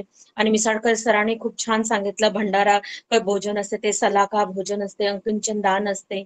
आणि संजय गायधनी सरांनी तर खूपच सुंदर सांगितलं. आणि पंत सरांनी खूप सुंदर सांगितलं. तनुजा मॅडम तुमचा प्रश्न खूप सुंदर होता. तुमच्यामुळे आमच्या पण ज्ञानात भर पडली दान पारमिताबद्दल. मी धन्यवाद देते धम्मसाक्कतच्या टीमचे, जे पीपीटी च्या सहकार्याने आपल्याला धम्मपद अठ्ठकथा समजायला सोपी जाते. नलिनी मॅडम, नैना मॅडम तुमचे फार फार धन्यवाद. खूप सुंदर तुम्ही पीपीटी बनवून प्रेझेंट करता. तसेच मी धन्यवाद देते US मधून आदरणीय संजय गायधनी सर, वैशाली गायधनी यांनी ज्या कार्यक्रम यशस्वी होण्यासाठी मार्गदर्शन करतात. याशिवाय कार्यक्रमाचे आपण जे युट्यूबवर रेकॉर्डेड व्हिडिओ पाहू शकतो हे त्यांच्या अथक परिश्रमामुळे पाहू शकतो. धन्यवाद देते आपले सर्व उपासक उपासिकांना. यांना नेहमी कार्यक्रमाला हजर राहून जे जीवनात बुद्ध वचन आचरण आणण्यासाठी धम्माच्या मार्गदर्शनाचा लाभ घेत असतात. आपली ही लिंक तुमच्या मैत्रिणी सोबत जरूर शेअर करावी, नातेवाईक कुटुंबासोबत आणि इतर ग्रुपमध्ये जरूर शेअर करा, जेणेकरून धम्माच्या छाप आहोत ते इतरांपर्यंत पोहोचू शकू. ते सुद्धा निब्बाणाच्या दिशेने वाटचाल करतोय. सर्वांचे जीवन सुखी हो, सर्वांचे मंगल हो, सर्वांच्या हिताचा सुखाचा मार्ग हो. या पुण्यात वसुंधरा साक्ष राहू. आपण आज इथेच थांबत आहोत. सर्वांना शेवट या कार्यक्रमाची समाप्तीसाठी धम्मपालन गाथा घेण्यासाठी मी प्रमिला झंके मॅडम यांना विनंती करते की त्यांनी धम्मपालन गाथा घ्यावा. सब पाप सकरणं कुशल सौपसंपदा सचित्त परियोदपनम् एतं बुद्धानुशासनम् नत्थि मे शरणं अय्यं बुद्धो मे शरणं वरं एतेन सच्चवचेन होतु मे जयमङ्गलं नत्थि मे शरणं अय्यं धम्मो मे शरणं वरं एतेन सच्चवचेन होतु मे जयमङ्गलं नत्थि मे शरणं अय्यं संघो मे शरणं वरं एतेन सच्चवचेन होतु मे जयमङ्गलं नमो बुद्धाय नमो धम्माय नमो संघाय साधु साधु साधु.